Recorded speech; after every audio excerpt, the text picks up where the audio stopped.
Jimmy Kimmel started the show with the usual questions about philosophy, but what happened will answer why Morgan Freeman left the show. Before we dive into the story, write in the comments where you're watching from, and don't forget to subscribe so you don't miss the latest stories. Freeman stepped onto the stage, his stride confident, his impeccably tailored suit glinting under the spotlights. At 88, he remained a living legend. His roles in The Shawshank Redemption, Driving Miss Daisy, and Million Dollar Baby cementing his status as a cinematic titan. His smile was warm, disarming, but his eyes, deep and penetrating, betrayed a faint wariness, as if he sensed the charged atmosphere.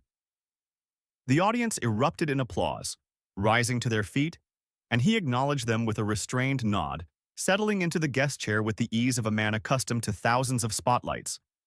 Across from him sat Jimmy Kimmel, the host, whose boyish charm and quick wit had made him a late-night star. But tonight, there was something sharp in his demeanor. His smile was too tight, his posture slightly rigid, like a predator sizing up its prey.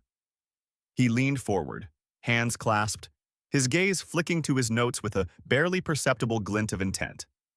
Backstage, Freeman's team whispered among themselves. Kimmel had been warned to avoid personal or provocative topics. Race, in particular, was off-limits, a topic Freeman had long argued only deepened divisions. The agreement was clear, or so Freeman's team thought. "Welcome, Morgan Freeman," Kimmel's voice cut through the applause. "You're a national treasure, sir. How does it feel to be back on this stage?" Freeman smiled, his deep baritone resonating through the studio. "Jimmy, it's always a pleasure. This place has a certain energy. Keeps you on your toes." The audience laughed, enchanted. Kimmel nodded, but his smile didn't reach his eyes. He shifted in his chair, tapping his pen on the desk, a small, restless gesture noticed by few. The cameras zoomed in, capturing the light banter as they traded quips about Freeman's latest project, a documentary on human resilience. But the air felt fragile, like glass ready to shatter. Then came the pivot. "You're known for your wisdom, Morgan," Kimmel said, his tone light but laced with something probing. "People call you a sage, a voice of reason. But I'm curious. What's the biggest mistake you've ever made? The dumbest thing you've done in all these years?" The question landed like a pebble in still water, sending ripples through the room. Freeman's smile faded for a moment. He leaned back, crossing one leg over the other, his fingers lightly tapping the armrest. "The dumbest thing?" he echoed, his voice measured. "Well, Jimmy, I've made plenty of mistakes. Trusted the wrong people, took the wrong roles early on.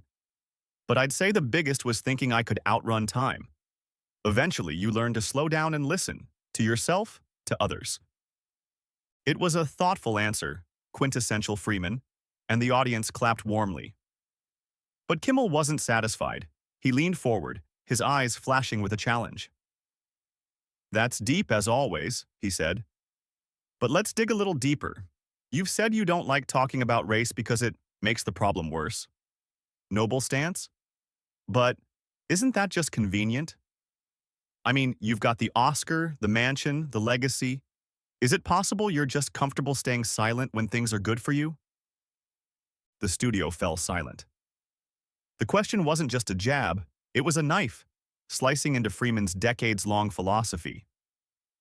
The audience shifted uncomfortably, a few gasps punctuating the quiet. Backstage, Freeman's publicist froze, her hand hovering over her phone. In the control room, the director hissed, "What the hell is he doing?" as cameras swiveled to capture Freeman's reaction. Freeman's jaw tightened, almost imperceptibly. He tilted his head, studying Kimmel as if seeing him for the first time. "Convenient?" he repeated slowly, his voice low but heavy, filling the space. "Jimmy, I've spent my life speaking through my work, my choices. I've said race shouldn't define us because I believe we're more than that. But don't mistake that for silence. I've lived through Jim Crow, segregation, things you've only read about. I've earned my perspective." The audience erupted in applause, some standing, their cheers a shield around Freeman. But Kimmel didn't back down. His smile vanished, replaced by a defiant tilt of his chin. "I hear you," he said, his tone sharp. But let's be real. Hollywood's made a fortune off your talent, your voice, your image. Don't you ever think they've exploited your race? And that maybe, just maybe, you went along with it? The question was a match tossed into gasoline. The applause died, replaced by a stunned hush. Freeman's eyes narrowed, his fingers gripping the armrest. The control room was chaos, producers shouting, monitors flashing as operators zoomed in on his face. Kimmel leaned back, his expression unreadable, but his eyes burned with something reckless, as if he knew he'd crossed a line but couldn't stop himself. Freeman took a deep breath, his chest rising and falling. When he spoke, his voice was steel. "Exploited?" he said, each word deliberate. "Jimmy, I've fought for every role, every story I've told. I've turned down scripts that tried to reduce me to a stereotype. You think I went along with anything? I built this career on my terms, in a world that wasn't kind to people like me. Don't you dare suggest I was anyone's pawn." The audience roared, a wave of support crashing over the set. But the tension was suffocating.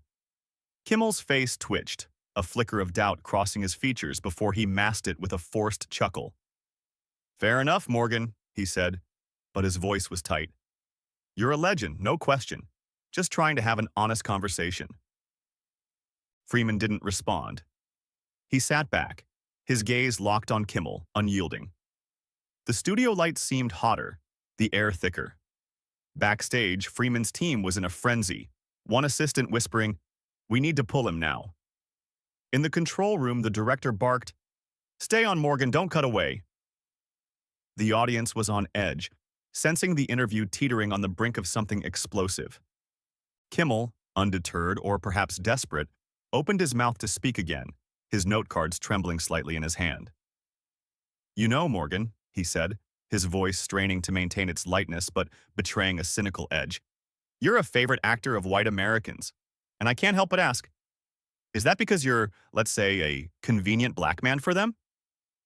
The room gasped. The question wasn't just provocative, it was venomous, sharp as a blade, striking at the heart of Freeman's legacy. The audience froze, a few exchanging shocked glances. In the control room, the director shouted, "God, he said it! Go to wide shot." Cameras darted, capturing every nuance.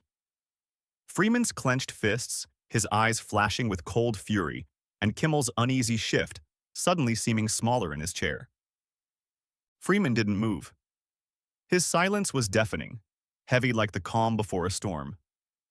Then, slowly, he stood, his tall silhouette towering over the stage like an awakening mountain. The audience hushed, sensing something monumental was about to unfold. He adjusted his jacket, his movements calm but radiating power. When he spoke, his voice, the same voice that had captivated millions in theaters, filled the studio, deep and unrelenting.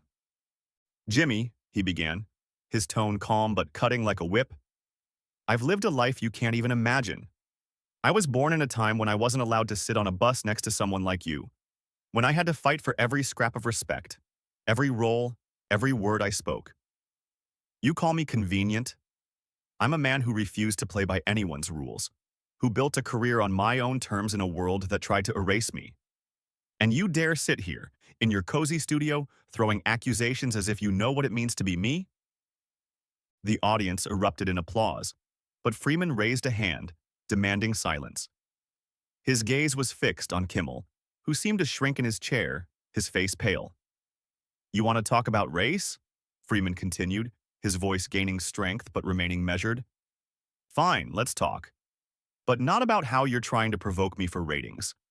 Let's talk about how I've proven every day that my work, my humanity, my principles are bigger than any label. I'm not convenient for anyone. I'm Morgan Freeman, and I stand here because I earned it through my labor, my struggle, my dignity." He turned to the audience, his eyes blazing with passion. "And to you," he said, addressing the crowd, "I want to say one thing. Don't let anyone reduce you to stereotypes. Don't let anyone diminish your struggle, your history, your truth. We are all bigger than that. We all deserve respect." The room exploded in applause, people leaping to their feet, their cheers thundering. A woman in the front row wiped away tears. A man behind shouted, "Tell them, Morgan!" The control room was pandemonium. One producer yelled to cut the audio, another muttered, "We're live, we can't do anything." Cameras frantically switched between Freeman, standing with towering dignity, and Kimmel, whose confidence had melted, leaving only a pale, bewildered face. Freeman turned back to Kimmel, his gaze calm but unrelenting.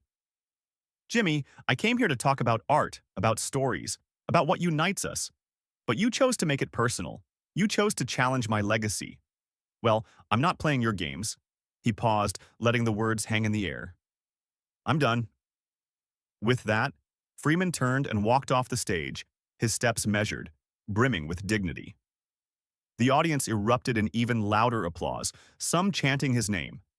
Kimmel remained seated, his face a mask of shock, his hands limp on the desk. In the control room, the director screamed, "Go to commercial!" Now, but it was too late. The moment had already gone viral. As the show cut to commercial, social media exploded. Hashtags Dr. Team, Morgan, and Chakran Kimmel exposed trended instantly on X. Users shared clips of Freeman's speech. One post captioned, "Morgan Freeman just destroyed Kimmel with veterans," racking up millions of views in minutes. Another wrote, "This wasn't just an interview. It was a masterclass in dignity." Memes mocking Kimmel's stunned expression flooded the internet, and videos of his provocative questions were dissected, criticized for their cynicism and disrespect. For Kimmel, the fallout was catastrophic. The next day, The Tonight Show's ratings plummeted, advertisers voiced concerns, and calls for his resignation surfaced on X. Articles in Variety and The Hollywood Reporter dissected the debacle, labeling it a career suicide. Kimmel's team issued a statement apologizing, claiming his questions were misinterpreted, but it only fueled the fire.